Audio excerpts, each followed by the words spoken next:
안녕하세요. 은미 언니 품품 상담실의 박은미입니다. 오늘 네 번째 에피소드입니다. 오늘도 지난 세 번째 에피소드와 마찬가지로 인간의 기본적인 욕구와 행동이 어떻게 연관되는지 살피는 시간을 가져보도록 하겠습니다. 오늘은 힘과 성취의 욕구와 관련된 사례를 여러분께 읽어드리고 함께 생각해보는 시간을 갖도록 하겠습니다. 오늘 소개하는 사례는 48세 여성 강미숙님의 사례입니다. 성함은 가명이고요. 제가 천천히 읽어드리도록 하겠습니다. 아들이 고등학교 2학년인데요. 부모를 보기 싫다며 소리 지르고 욕도 하고 남편 보고 나가라고도 합니다. 남편과 아들이 앙숙이어서 만나기만 하면 으르렁거리고 서로 집에서 나가라고 소리 지릅니다. 아이 말로는 부모가 자녀 교육을 잘못 시키고 있대요. 남편이 아들에게 지나치게 엄하게 대하기는 해요. 술을 마시면 주정을 하기도 하고 아들을 인정해 주지도 않고요. 견디다 못해 아들에게 원룸을 얻어주어서 아들이 독립한 지 3개월쯤 되어갑니다. 그런데 아이를 이렇게 계속 밖에 놔둬야 할까요? 아니면 남편에게 먼저 찾아가 화해를 청하라고 해야 하나요? 정말 괴롭습니다. 강미숙님이 굉장히 아들과의 관계 때문에 괴로워하는 사례인데요. 식물이나 동물이나 살아있는 생물을 키우고 거두려면 그 생물의 속성을 잘 알아야 하는 거죠. 예를 들어서 선인장을 키울 때 선인장에게 도움이 되게 하겠다면서 물을 많이 주었다가는 선인장이 썩고 말잖아요. 하물며 사람은 어떻겠어요? 그러니까 아무리 내가 낳은 자녀라고 하더라도 그 부모 입장에서가 아니라 자녀의 바람은 무엇인지, 부모가 자녀에게 바라는 것, 자녀가 부모에게 바라는 것, 이걸 서로 이야기를 잘 나누어야 되겠죠. 이 강미숙님의 아들은 이미 부모로부터 정신적으로 독립한 힘이 많은 아이인 것 같아요. 그러니까 오늘 말씀드린 이 힘과 성취의 욕구를 스스로 충족하고 싶어하는 아이인 거죠. 제가 강미숙님하고 상담을 하면서 아이를 독립시키는 문제에 대해서 아들과 어떤 협의를 했는지를 많이 질문을 했습니다. 지금 미성년자이니까 끼니를 해결해야 하는 문제도 의논해야 하고요. 또 생활 지도상의 문제도 협의를 해야 되겠죠. 강미숙님은 일주일에 2번 정도 아이 식사를 챙기러 가주신다고 했어요. 아이는 학교 생활도 성실하게 하고 또 생활 지도상으로도 큰 문제가 없다고 하셨습니다. 그런데 이제 어머니의 걱정은 아들이 가족의 일원이니까 무슨 가족의 기념일이나 생일같이 이렇게 가족들이 모이는 자리에는 적어도 같이 합류해야 되지 않느냐, 이대로 왕래를 하지 않았다가는 가족 관계가 훨씬 멀어지지 않겠냐 하는 그런 걱정을 갖고 계셨던 거죠. 여기서 잠깐 또 다른 사례 하나를 말씀드리려고 합니다. 이것도 제가 했던 상담인데요.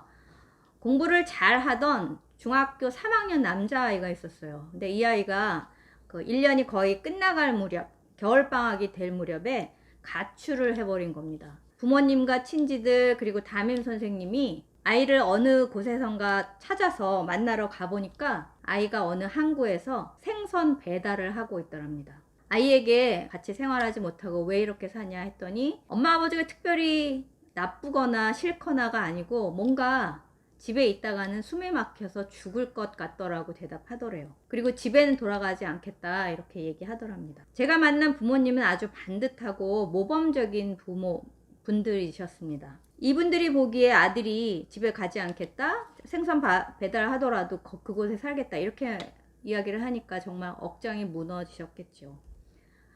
그런데 이 부모님은 아들의 뜻을 따라서 집으로 굳이 데려오려고 하시지 않고요.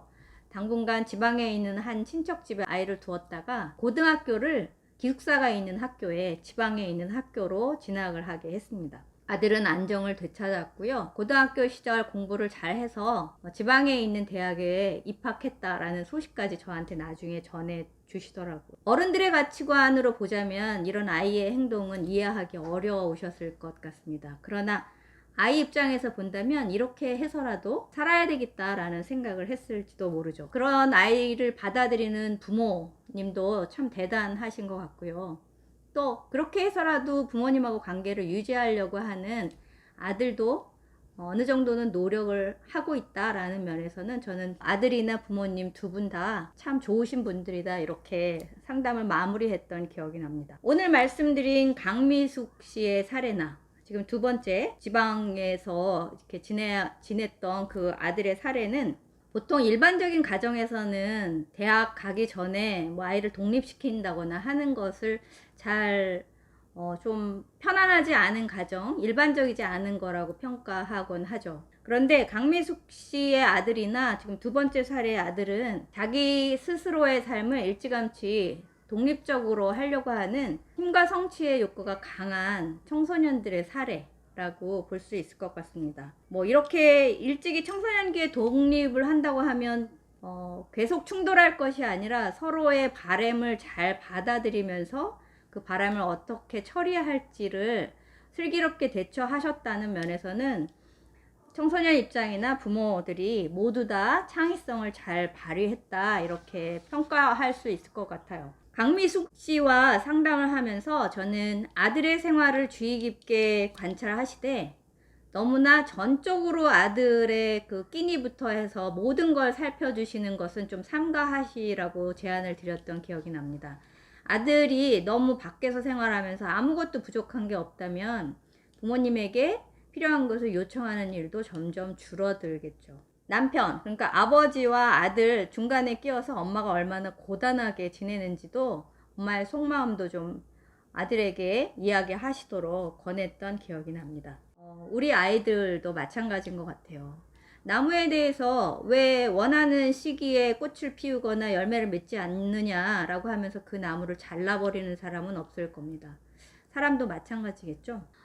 다 자라는 속도가 다르고 어떤 아이는 조금 기다려줄 필요도 있고요. 어떤 아이는 자기 힘을 내도록 정말 토닥토닥 격려를 많이 해줄 필요가 있는 것 같습니다. 윤리적으로 크게 나쁜 일이 아니라면, 그리고 부모님이 감당하실 역량이 좀 되신다면 아이가 원하는 것을 잘 살펴서 독립적으로 할 수 있도록 격려해 주시는 것이 아이들의 힘과 성취의 욕구를 잘 충족하는 데 도움이 되지 않을까 싶어요. 지난 시간과 마찬가지로요, 오늘은 힘과 성취의 욕구 충족에 대해서 확인을 하면서 몇 가지 시청자 여러분과 함께 해볼 활동을 두 가지 정도 말씀드리려고 합니다. 하나는 먼저 최근에 여러분께서 뭔가 새롭게 시도해서 뿌듯했던 일이 있다면 무엇인지 생각해 보시면 좋겠습니다. 또 한 가지는요, 이전에 한 번도 해보지 않았던 아주 작은 활동을 해보시도록 도전하는 일입니다. 하나는 해본 거, 하나는 앞으로 시도해 보면 좋을 거, 이렇게 두 가지 또 구분해서 말씀드릴 수 있을 것 같아요. 제 경우를 말씀드리면요, 저는 최근에 울릉도에 가서 2주 정도 지내면서 강의도 하고 가족과 떨어져서 저 혼자 2주 동안 바깥에서 여행하면서 지냈던 거 저한테 처음 시도해 본 일이어서 되게 뿌듯했고요. 그리고 전에 해보지 않았던 활동이기도 했죠. 그래서 울릉도살이 2주 한 것이 저에게는 이 두 가지 활동을 다 충족하는 일이기도 했습니다.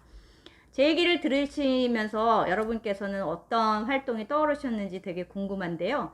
댓글로 좀 보내주시면 좋겠습니다. 여기 유튜브 보시면서 바로 댓글로 보내주셔도 좋고요.